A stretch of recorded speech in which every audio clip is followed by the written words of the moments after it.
Boa noite. O Band Entrevista tem o prazer de receber hoje uma convidada muito especial, uma profissional que se destacou no cenário nacional por suas habilidades em cirurgia de catarata. Eleita pela 4ª vez como presidente da Sociedade Amazonense de Oftalmologia e sócia do Centro Amazonense de Oftalmologia. Estamos falando da doutora Leila Gouveia.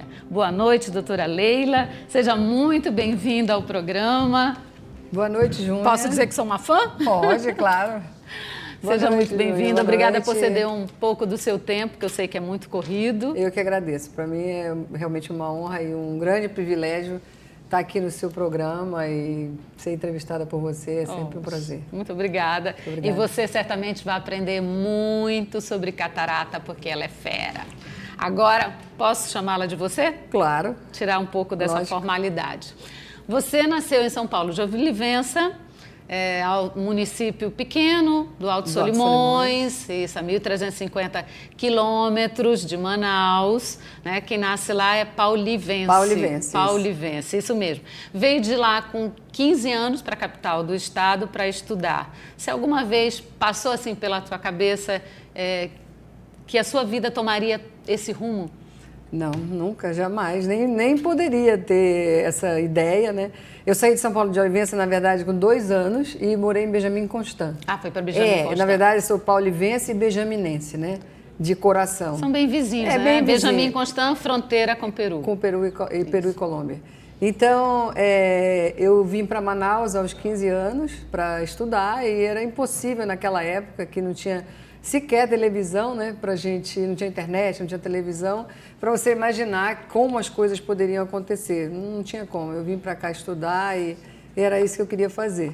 Então aqui eu estudei 2º grau, estudei faculdade de medicina e depois eu viajei para fazer internato fora, fiz residência médica em Belo Horizonte. Depois fui a Ribeirão Preto, fiz mestrado e não quis ficar para o doutorado, que já eram 5 anos fora de casa. Aí eu quis vir embora e agora estou fazendo doutorado. Resolvi fazer agora. Mas já, toda criança, todo adolescente tem aquele sonho, eu quero ser médico, eu quero ser professor. Eu, por exemplo, pensava em ser professora. Sério? Não, eu não tinha isso, né? Eu não tive esse direcionamento desde criança. Na época que a gente fazia o cursinho pré-vestibular, nós tínhamos um grupo de 4, 5 que nós disputávamos assim, o primeiro lugar. A gente fazia aquele cursinho ali na 24 de maio chamado Einstein. Então foi super famoso na época e a gente meio que apostava quem tirasse a maior nota, era uma coisa mais ou menos assim esquisita. E na hora de fazer a inscrição do vestibular, a gente queria fazer cursos que seriam mais difíceis de passar. Olha só, essa era a ideia. Coisa de nerd. Coisa. E aí eu escolhi medicina, né? E aí fiz, passei e estou aqui até agora. Você tinha comentado comigo que acabou que no 4º período, no 4º ano de medicina, não te atraiu muito. Isso. O que aconteceu? No 4º ano de medicina é quando a gente começa a ir aos hospitais. E aí você começa a fazer estágio, dar plantão, e aí você começa a viver, de fato, a vida de um médico. A realidade de um médico. Não é fácil, né? Não é fácil. Então, eu fiquei extremamente decepcionada, desiludida, porque naquela época, e hoje parece que não mudou muito, infelizmente, naquela época a gente chegava no pronto-socorro, não tinha luva, não tinha dipirona, não tinha coisas assim inaceitáveis de que você pudesse imaginar que não ia ter num hospital. Então aquilo foi me desiludindo, vamos dizer assim, e aí eu pensei, não, eu não vou fazer isso mais. Aí fiz vestibular para outro curso, passei, foi pior. Qual outro curso? Naquela época, a cabeça de uma adolescente, Economia? Eu fiz economia, passei de novo, e aí naquela época você não tem como avaliar isso, o que realmente que você quer. Hoje também, os nossos filhos também, às vezes, são muito jovens para escolher. Com isso, são muito jovens. E aí foi na época exata que eu fiz a disciplina de oftalmologia. Aí se apaixonou. Aí me apaixonei, aí eu falei assim, não... Ganhamos nós, né? Ganhamos nós. Eu ganhei muito. Agora você tem 33 anos de profissão. Isso. Vamos considerar que há 30 anos atrás a oftalmologia não tinha toda essa tecnologia que tem hoje, como a sua clínica, por exemplo, dispõe. Isso. A própria cirurgia de catarata na qual você se destacou era feita de uma forma mais primária. Como foi essa fase? Essa fase foi uma fase difícil, porque quando eu estava na minha residência, estava numa época de uma determinada técnica de cirurgia de catarata, que chamava intracapsular. Eu peguei o restinho dessa fase e estava passando por uma outra técnica que chamava cirurgia, era intracapsular e passou para extracapsular. Qual é a diferença? A intracapsular é a cirurgia muito antiga, onde se tirava o cristalino inteiro e não se implantava lente. E aí você ainda vê hoje algumas pessoas que fizeram Os riscos eram maiores também, muito né? enormes. Faziam incisões grandes, retirava o cristalino inteiro e colocava óculos de 14, 15 graus, Um bisturi. que o pessoal chama de fundo de garrafa. Uau! Lembra disso? Você já viu alguém com óculos grossão? Eu usei óculos de fundo de garrafa. Você também usa pela miopia, né? Isso. Então, aí veio a técnica de extracapsular, onde já se removia o cristalino, mas se deixava a cápsula posterior dele para implantar uma lente. Aí, essa foi a técnica que eu aprendi. Mais para frente, nós aprendemos a facoemulsificação, que o ano passado a facoemulsificação fez 50 anos. E foi assim, uma festa nos Estados Unidos, porque foi um médico americano que estava numa cadeira de dentista, quando ele ligou aquele ultrassom dele, aquele motor de ultrassom, ele teve a ideia. Isso aqui pode remover uma catarata. Olha e só. aí, a partir daí, então foram surgindo os aparelhos de facoemulsificação e no Brasil a facoemulsificação tem 30 anos. Então, quando eu comecei a fazer facoemulsificação, eu já tinha 10 anos no Brasil, só que os aparelhos eram muito, muito precários e é uma cirurgia que não dava muito certo. Para você ter uma ideia, quando a gente fala que uma cirurgia deu muito certo, é depois que ela tem 20 anos. Né? Então, a catarata de facoemulsificação tinha 10, os materiais eram diferentes, os equipamentos eram diferentes, tudo era diferente. Quando eu cheguei, já foi na época melhor, quando a gente pôde, de fato, desenvolver uma técnica que fosse aceitável e que a gente pudesse, então, e a partir aprendeu daí, bem, né? Porque partiu foi dar aula. A partir daí, a gente foi fazer isso. E foi brilhar lá fora.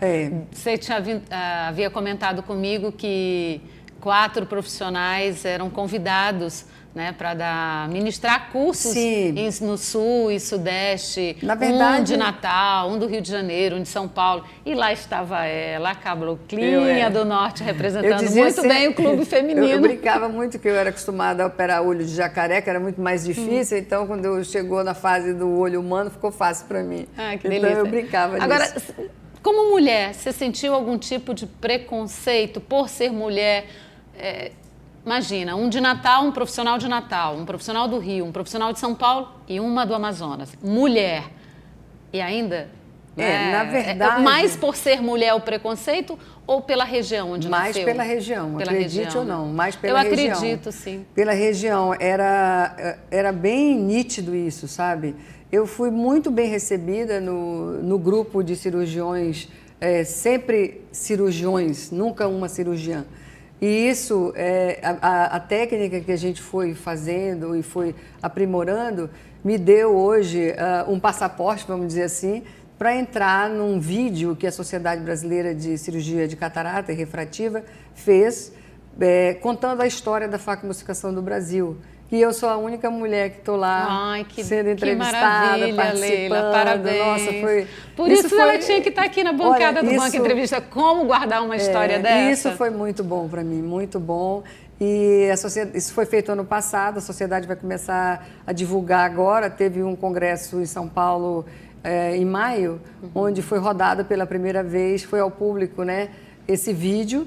E lá eu estou fazendo parte dessa história e isso é muito bom para mim, muito bom. Eu sei que é algo peculiar, que talvez você fique assim para não falar, mas eu achei interessante a história do pedal.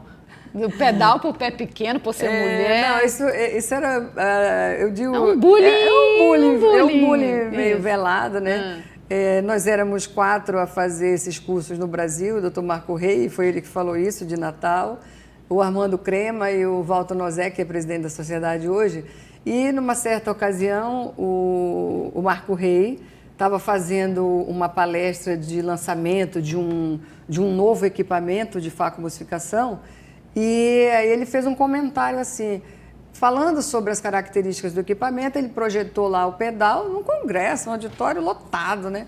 Aí eu na frente, sentada numa das primeiras filas, e ele falou assim, esse pedal é muito pequeno em relação ao outro, mas combina com a Leila, que está acostumada a ficar perto do fogão, aí não bate o pé porque é pequeno, alguma coisa assim. E foi... Se fosse hoje, seria processado, hein? Foi uma piada de mau gosto, mas que eu levei bem na brincadeira. Como faz toda a sua vida. Não teve né? problema nenhum. Agora, além disso, de você ser indicada para ministrar cursos, você também foi indicada para fazer uma cirurgia de catarata ao vivo no Hospital das Clínicas de São Paulo. Esse deferimento pelo teu trabalho foi um divisor de águas na tua vida? Sim, abriu caminhos? Na verdade, é assim, né? É o inverso. Primeiro, eu fui convidada para fazer a cirurgia. Ah, foi o inverso? E isso que me credenciou. Ah, perfeito. Isso me credenciou. Que abriu porta para ministrar cursos. Para ministrar curso, para ser convidada em congresso. E fiz N cirurgias e N congressos de lá para cá. Isso foi no ano 2000 que eu fui operar. Eu cheguei lá, olhei assim para aquele prédio enorme do HC e falei... Ficou nervosa, não? Não, eu não acredito que eu vou operar aqui, mas eu ia operar lá.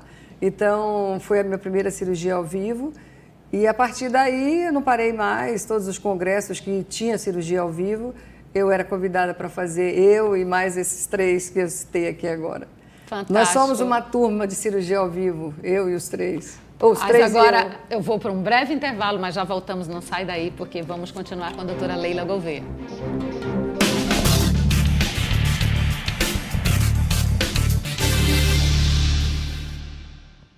Estamos de volta no segundo bloco com a doutora Leila Gouveia, ela que é presidente da Sociedade de Oftalmologia do Amazonas e sócia também do Centro Amazonense de Oftalmologia.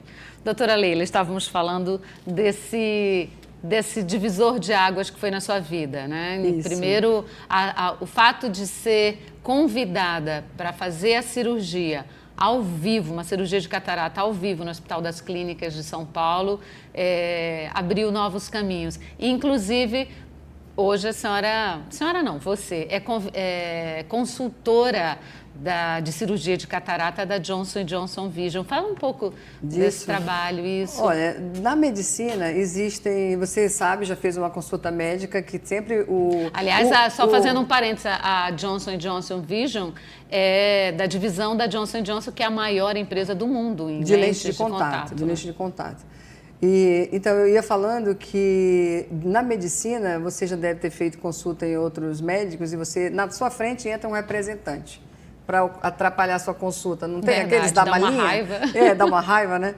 Então, na cirurgia, existem os consultores cirúrgicos dos laboratórios, que são diferentes dos consultores da farmácia, né? Do medicamento. Então, na oftalmologia tem os dois, o consultor de medicamento e o consultor cirúrgico. Então, como que isso funciona? Os grandes laboratórios, eles lançam as lentes intraoculares, eles lançam os equipamentos, eles lançam os insumos todos e eles fazem parceria com aqueles médicos, vamos dizer assim, que eles consideram que são formadores de opinião e que, portanto, se aquele médico gostar do produto dele, os produtos serão um sucesso, serão bem aceitos no mercado. Eu estou falando isso para chegar e dizer que um laboratório dos maiores do mundo, inclusive, e maior do Brasil na época, fez uma parceria com a gente 20 anos. A Alcon Laboratórios, a gente trabalhou 20 anos juntos.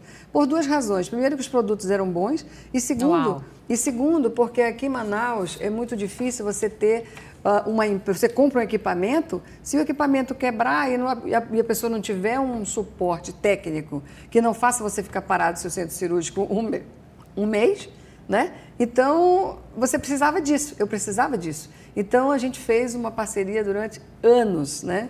E baseado nisso, o consultor cirúrgico, me vendo operar o tempo todo, me assessorando, me levou para essa cirurgia ao vivo. E até eu sofri resistência lá. Mais uma de Manaus? Não, vamos trazer. Veja, mas tem muito profissional bom na nossa terra. Veja primeiro. Então, a partir daí, as coisas mudaram, né? Aí começaram os convites de cirurgia ao vivo, os convites de capítulos de livro, que já escrevi, participei em 6 livros. Estou escrevendo agora o capítulo de laser em cirurgia de catarata, participando desse livro, que vai ser lançado o ano que vem no Congresso Brasileiro, e que é uma outra técnica hoje.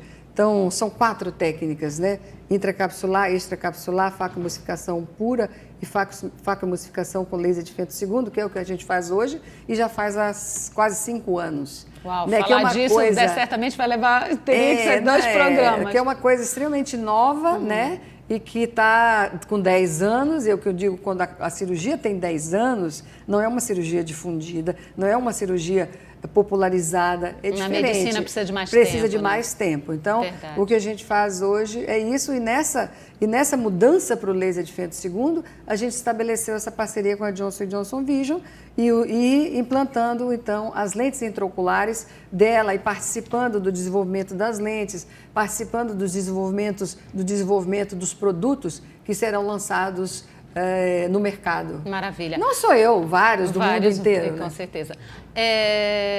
A Organização Mundial de Saúde, a OMS, segundo dados dela, considera que a doença de catarata é responsável por 51% de cegueira no mundo. No Brasil, esse índice chega a 48%, que atinge a população com cegueira. E a cada ano surgem 550 mil casos novos. A que você atribui de catarata isso? A que você atribui esses fatores que, a meu ver, são índices altos? Né? Primeiro, vamos colocar assim, a catarata não é uma doença. Não? Não. A catarata senil, que é a catarata mais frequente, faz parte do desenvolvimento do envelhecimento, do olho, né? Assim como eu crio ruga, cabelo branco, o meu cristalino vai perdendo a transparência. Vai ficando opaco. Vai ficando opaco e isso chama-se catarata. Então, não é uma doença. Então, isso é multifatorial, esses números que você colocou aí. Primeiro, que mudou muito a maneira da sociedade viver em relação ao que se vivia antes. Ou seja, a expectativa de vida aumentou muito. Então, se a expectativa de vida aumenta, mais chance você tem de desenvolver a catarata. Então, aí já sobe. Segundo, a sociedade começou a viver diferente. A demanda visual hoje é muito maior do que era antes. Outro fator, o resultado cirúrgico hoje é muito melhor do que era antes. Ou seja, se eu contar pelo número de cirurgias e não pelo número de cegos por catarata, se eu contar pelo número de cirurgias, eu vou ver que o número de cirurgias hoje é infinitamente maior do que era antes. Porque a técnica é mais apurada, o resultado é muito melhor e o impacto social de você ter, e profissional de você ter uma visão embaçada é muito grande. Agora, não existe só a catarata senil, como você acabou de falar. Tem também a catarata de natureza congênita, que atinge bebês. Que são mais raras, né? Que são relacionadas. Existem vários tipos de catarata. E as de causas secundárias, por diabetes. Por diabetes, por inflamação intraocular, por trauma, por alterações na gestação, que são as congênitas. Vários tipos de catarata existem, mas de longe nem chegam perto da estatística de uma catarata senil, que é a grande cirurgia de catarata é a catarata senil. Toda vez que se fala em cirurgia de catarata... Quando a pessoa deve alertar? Que recomendação você considera importante como um alerta para que a pessoa... diga, olha, catarata. Tenho que ir... Um dos primeiros sintomas da presença do desenvolvimento da catarata é a dificuldade na visão noturna. A gente tem queixas de halos e glare, a gente chama, que é o ofuscamento noturno. Então, você vai dirigir, as luzes já começam a ser incômodas para você. Então, porque a gente tem hoje o tratamento da catarata como parte do envelhecimento, você trata não só a baixa de visão, mas com uma visão funcional, que é diferente. Às vezes você pode ter uma catarata leve e que você não está cego por isso, mas você se incomoda com a qualidade da visão. E hoje nós temos equipamentos que medem a qualidade da sua visão, né? E não só a quantidade. Visão não é só você ler aquilo que está lá, mas como você lê, como você enxerga aquilo que está lá. Entendeu? Chama-se qualidade de visão, que é diferente de quantidade de visão. Muitas vezes você tem uma qualidade muito baixa e uma quantidade normal. Agora, o medo de enfrentar um procedimento cirúrgico aliado à falta de informação, porque, claro, nem todo mundo sabe de tudo, né? A cada profissional com o seu conhecimento. E acaba fazendo com que as pessoas, às vezes, não procurem um especialista, ou muitas vezes, quando tem indicação da cirurgia, acaba deixando para depois, achando que é uma cirurgia complicada, com medo de riscos. Tem tanto risco assim? Antigamente, a cirurgia de catarata, ela só era recomendada quando o estágio já estava muito avançado. Hoje a gente sabe que a situação é diferente. Exatamente, isso é diretamente proporcional à técnica, né? Quando se abria o olho de uma maneira a ter que fazer uma abertura grande a ponto de tirar a catarata inteira, isso implicava em risco muito grande, porque você deixava o olho aberto, então você podia ter a expulsão do conteúdo ocular durante a cirurgia. Então, isso era um risco grande, além do que, como você abria muito, você tinha que fazer sutura, e a sutura gerava graus inesperados que podiam ser até pior do que a visão antes da cirurgia. Hoje, no ato da cirurgia de catarata, você também pode corrigir outros problemas, como miopia, astigmatismo. Hoje a gente faz como? A gente faz microincisão, 2 milímetros. Primeiro, aplica laser na catarata, quebra toda a catarata com laser, já fica toda mastigadinha. Aí você faz uma microincisão de 2 milímetros, aspira e implanta uma lente dobrada, injeta dentro do olho e ela abre. Então, o risco é baixo demais. A recuperação é rápida. A recuperação é rápida demais e você consegue, na maioria dos casos, corrigir visão de longe, visão de perto, astigmatismo, miopia, todos os graus de refração que a pessoa possa ter, é possível corrigir numa cirurgia de catarata. Maravilha. Agora, tem dois assuntos. Você é presidente da Sociedade de Oftalmologia do Amazonas. Existe a situação da profissão de optometria. Optometria, que ela não é regulamentada, mas ela tem a permissão do Conselho Regional de Medicina. Como é que a sociedade vê isso? A optometria e a oftalmologia, elas fazem um embate meio que milenar, né? Na disputa, vamos botar isso entre aspas, porque não é propriamente uma disputa, mas é no embate de que nós, enquanto Conselho Brasileiro de Oftalmologia, as sociedades estaduais de oftalmologia, todas elas no Brasil inteiro, nós temos uma percepção diferente da optometria. Eu vou colocar dois paralelos aqui para você entender o que... Resumindo. Totalmente resumido. Tá. Para eu te consultar, para você me procurar, para eu lhe passar um óculos, simplesmente, eu tenho que fazer 6 anos de medicina, 3 anos de oftalmologia e provavelmente mais 1 ou 2 anos de subespecialização. E a optometria são 2 anos? Se você vai fazer para a optometria, são 2 anos, e se você entrar na internet agora, você vai ver curso de 72 horas. Pasme. 72 horas, onde você aprende passar óculos, corrigir miopia, ver as doenças do olho, tudo isso. Ou seja, muitos riscos. Tem muita diferença. É verdade. Eu não vou poder entrar muito mais detalhe, porque tem uma outra coisa que eu queria colocar. A senhora faz cirurgia entre 10 a 12 cirurgias numa mesma manhã, num ritmo aceleradíssimo.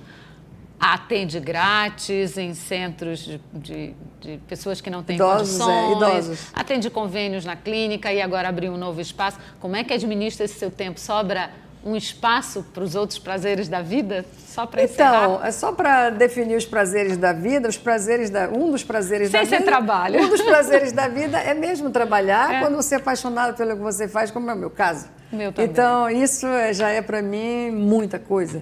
E eu tento eu tento aproveitar enquanto eu estou, por exemplo, numa viagem de congresso, que são 4 dias, eu passo um dia a mais. Casada com médico. Com filha médica. Filha médica, fica tudo muito mais fácil. Jogo tênis de vez em quando, gosto de sair para comer fora, eu gosto de receber na minha casa. Para cozinhar. Gosto de tomar vinho, gosto de cozinhar. Então, tem várias coisas que eu gosto de fazer. Mulher Maravilha, então.